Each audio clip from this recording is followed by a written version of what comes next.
Hi, everyone. I'm Brian with YNA, and today on In the Zone, we are honored to have a really special guest to us, somebody that knows manufacturers reps better than anybody on this planet, President and CEO of Mana Online, Mr. Charles Cohon. Charles, how you doing, man?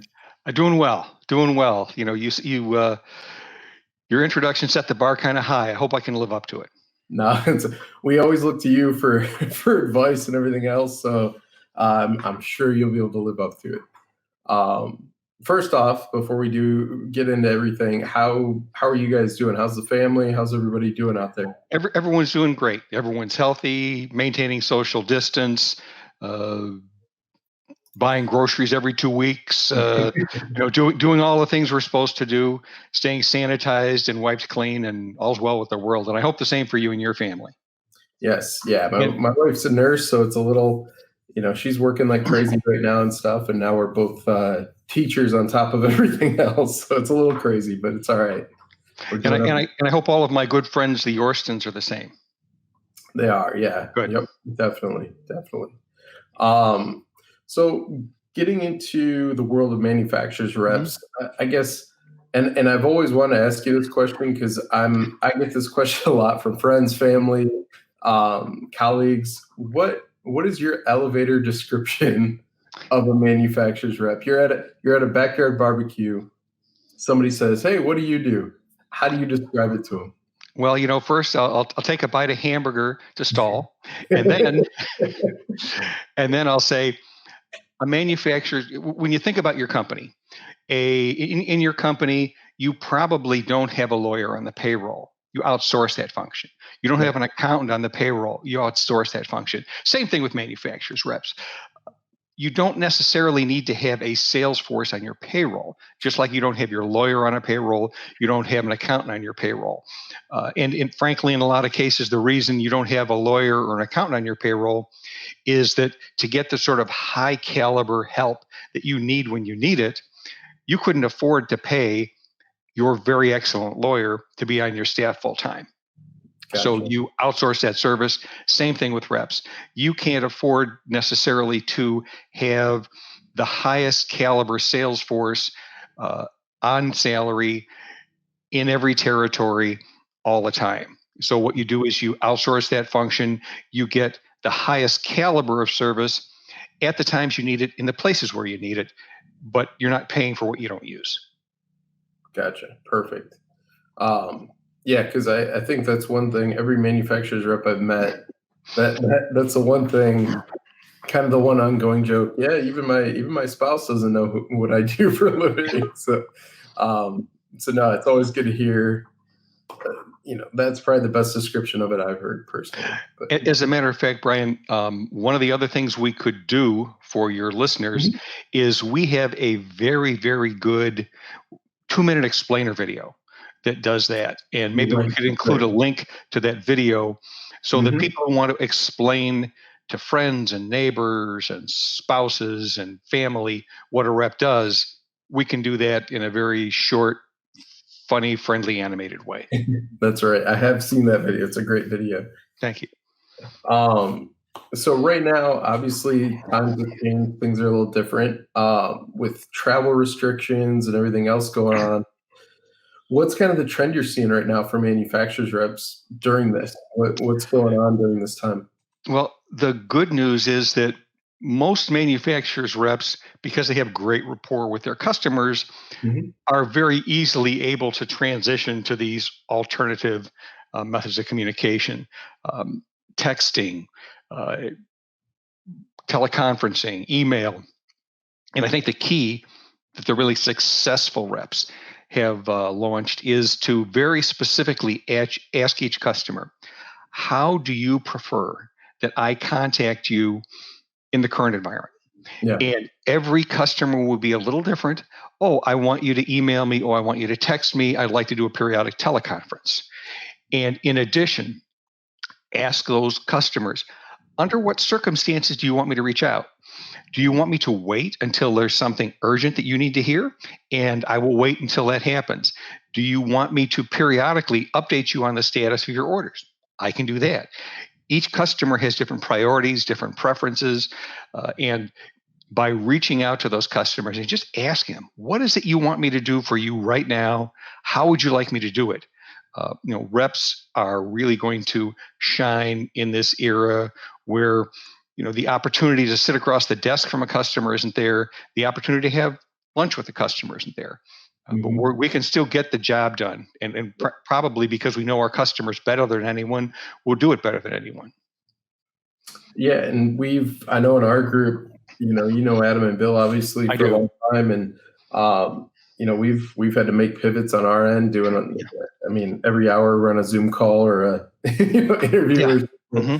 And I feel like it's gone in phases on our end where it was almost like the first part of this we did, basically it was almost like a wellness check on your territory, on your customers to see where they're at. And just like saying, as you go along, just keeping those touches just to make sure that they're taken care of. They know you're out there and they're for them, but not pressing too hard because they're working a billion angles trying to keep everything moving on their end. So exactly.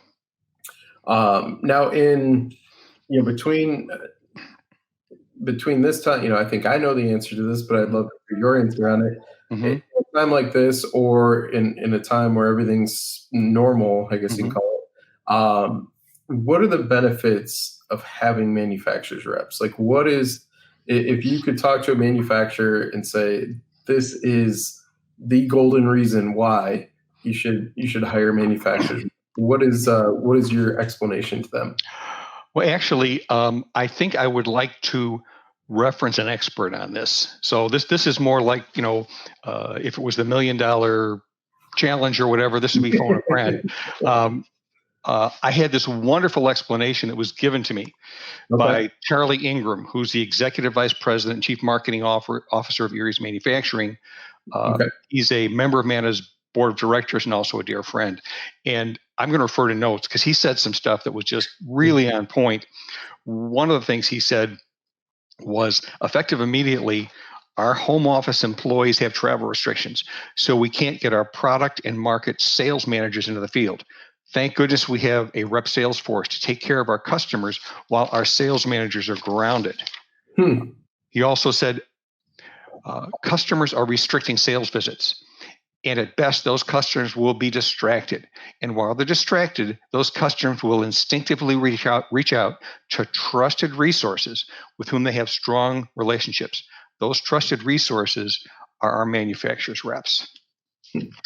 And he had a little bit more to say, and it's so good. Yeah. Even though it's a little long, I want to share it all with you. Please do, yeah. Even though visits to customers' plants and offices are restricted, our reps will be in contact with customers by Skype, phone, email, and text. Nobody has enough regional managers to handle that volume of communication unless they have reps in the point position. Because our reps represent multiple complementary, non-competing lines, they know what other manufacturers in our industry are doing and can consult with us on how the best practices from their other principals can be adopted by our company. We're in uncharted waters, and the things we are learning through our reps is invaluable. The final one is, thank goodness for our rep council. At our request, each rep council member reached out to a group of our reps to gather real-time data about how customers are reacting, how customer needs are changing, and the trends developing throughout North America. We know more, and we know it sooner than anyone fielding a direct sales force could have known. And this is why I like to ask the expert, because Charlie had so many good things to say, so many very insightful things to say, frankly, better than I could have. So I'm glad I had his notes to reference to. No, it's so true. I mean, it is, because one thing I've noticed being a rep of over 6 years already for me. But one thing I've noticed is how you see salespeople come and go over time, and we're still here. And yes, so generation after generation, I might add. Yeah, exactly. Especially in our group. Yep. But yeah, it's passed along, and we do develop I would say more than just a business relationship, more just a selling relationship. Absolutely. Friendships and trust and everything else. And yeah, it's crazy the amount of text messages and everything else we're going through right now just to keep selling, keep product out there, Oh yeah, and no question. communicate. Another question. So with everything going on now, we establish, okay, what a rep is, what we kind of do, kind of the benefit. But Mhm. when we come out of this thing, obviously it's going to be a different world a little bit. Yeah. Um, any insight, or is it too soon to say what the future of a manufacturer's rep is going to be? You think it'll be a I stronger? I can tell you um, in broad strokes, Okay. um, and that is more than ever. And this is actually something that Charlie Ingram brought up. Okay. More than ever, uh, as people come out of this, they are going to need to turn to trusted resources. And that's who we are. Now, sometimes those trusted resources don't need to see you in person. Mhm. A trusted resource is your advocate with the factory. People at the rep company know with great specificity what is happening at the factory, what the factory can do, what the factory can't do, what exceptions can be made, who is in a position to make an exception to the rule for an important customer, how to make workarounds. Reps scramble on behalf of their customers. This is what we do really, really well. We always did it well. In a situation like this where everything is broken, we need to be, we are in a position where the, um, the insights, the creativity, the ability to scramble, and in some cases, back in my own days as a rep, having good relationships with my customers, I could occasionally borrow some inventory from one customer who had bought in abundance to help out a customer whose supply had been shut off. Right. And those kinds of things, that kind of creativity, that kind of outside the box thinking, that's where reps shine. So I can't tell you exactly how it's all going to shake out, but I Mhm. can tell you that the demand for a genuine trusted resource will never be higher than it is during a crisis. Yeah, that's a great point. I mean, the other side of it too, I was kind of thinking about this. We have a group. I've always been a manufacturer's rep, but we've always had a group of individuals. Um, so we're kind of it's one of those things where if I'm having difficulty or running into something, I can just phone a friend, if you will, Yeah. and and somebody I can relate to. They know exactly what I'm going through. What about manufacturers reps that they're not part of an agency? They're just on an island, completely doing their thing. Um, what's your advice in a pandemic? Or I don't want to keep saying Well, pandemic, but when you're just out there and you're alone, like what's a good way to kind of overcome that? And I guess loneliness, if you will.